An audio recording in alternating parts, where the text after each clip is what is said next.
still having to hit the roads, possibly because you are an essential worker.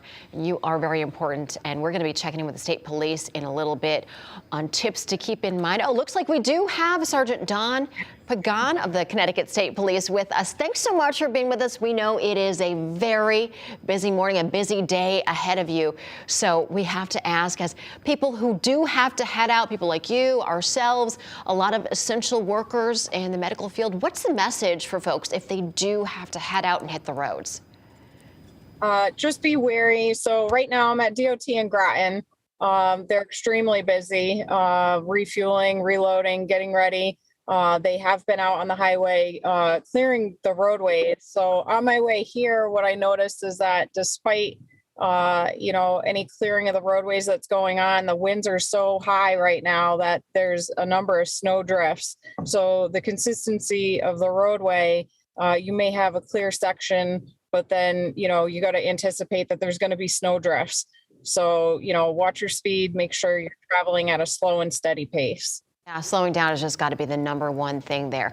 What's the golden rule when you're talking about plows out there? I mean, they are out there, they're doing the jobs that they have to do for all the rest of us to make us safer out there. So what do people need to keep in mind? It's, I feel like we don't need to say it every time, but yet we still hear problems about cars hitting plows. Yeah, I mean, I think we definitely have to say it every time because we see it quite a bit, unfortunately. And, the #1 thing, don't crowd the plow. I know, especially as right now we're in the midst of the storm, it's a Saturday morning. Most people are probably going to be staying at home. It appears that people are heeding that advice. So there is, we're just seeing a few stranded motorists here and there that we're assisting with. Troopers are out in full force, patrolling the highways and making sure that any stranded motorists get the help that they need. But as people, the storm slows down, they're still going to be out there clearing the roadways. So, give the plows the room that they need, so we can avoid any accidents. Just so people know when they're watching, how many car lengths would you suggest? More like 5 car lengths? Because normally people keep about 2 car lengths normal distance on a highway. So it's recommended that you give for every 10 miles an hour that you're traveling is equal to 1 car length. So, most of the time you don't see that on the roadways.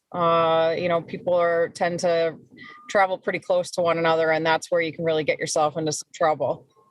Mm-hmm. Oh, let's talk about folks. If they do get stranded on the side of the road, if they, do spin off, what's the best thing for them to do? Best thing they can do, stay in your car, call 911, because at this point it is an emergency. You have blowing snow and winds. We're going to see substantial numbers, especially out east. Make sure visibility is going to be reduced. That's another thing. Put your hazards on. Yeah. Call 911 and, we will get there and respond to assist you. Yeah. Now, a question for you. Is there a separate crew or team that's going to be deployed to help specifically those cars that are disabled on the side of the roads?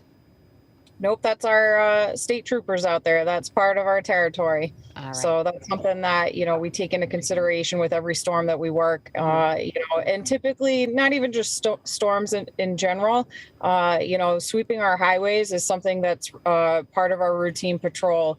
But we pay extra attention to those areas during, any type of weather events such as this.